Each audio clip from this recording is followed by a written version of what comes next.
আজকে আমি আপনাদের এমন সুন্দর একটা রেসিপি দেখাবো। এটা অনেকেই চেনেন, বাড়িতে থাকে। এটা হচ্ছে মিষ্টি আলুর পাতা।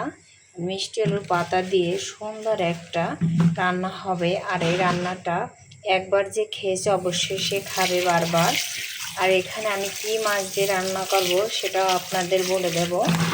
আর আমি এখানে এই আলু শাকটা, আমরা আলু বলি, সবাই আমরা আলু বলি, এই আলু শাকটা সুন্দরভাবে দিয়ে নেব আমরা।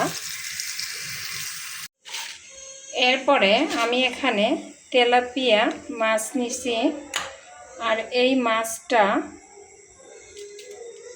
এখন আমি লবণ হলুদ দেব। আমি ভেজে নেব, লবণ হলুদ দিয়ে ভেজে নেব। এদিকে আমি কড়াইতে একটা সাদা তেল দিয়ে দেব। তারপর আমি মাছগুলো ভেজে নেব। আমি এখানে ব্লেন্ডারে সরিষা, রসুন আর পেঁয়াজ এগুলো ব্লেন্ডার করে নিয়েছি। আমার মাছ ভাজা কমপ্লিট। আমি মাছ এখন উঠিয়ে ফেলবো।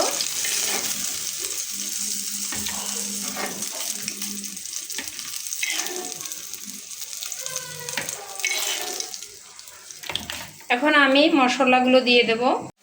এখন আমি সব মশলার উপকরণ দিয়ে আমি ভালোভাবে কষিয়ে নেব।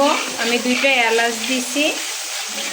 তেলাপিয়া মাছে একটু গরম মশলা দিলে বেশি।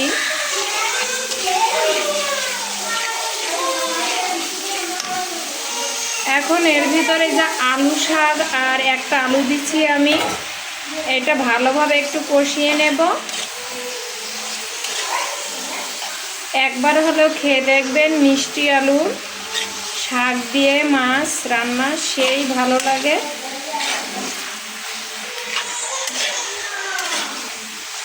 আমি এখন কিছুক্ষণের জন্য 1 মিনিটের জন্য ঢেকে দেব।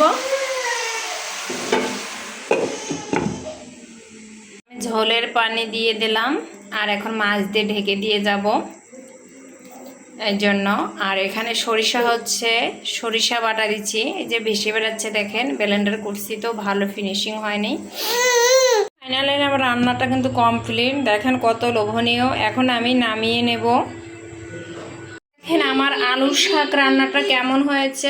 আসলে একবার হলেও খেয়ে দেখবেন যে এত টেস্ট, এত মজা, খুব টেস্ট হয়েছে। আপনি যে কোনো মাছ দিয়ে রান্না করে খেতে পারেন। আমার বাসায় তেলাপিয়া মাছ ছিল, সেটা দিয়ে আমি রান্না করছি, খুব মজা।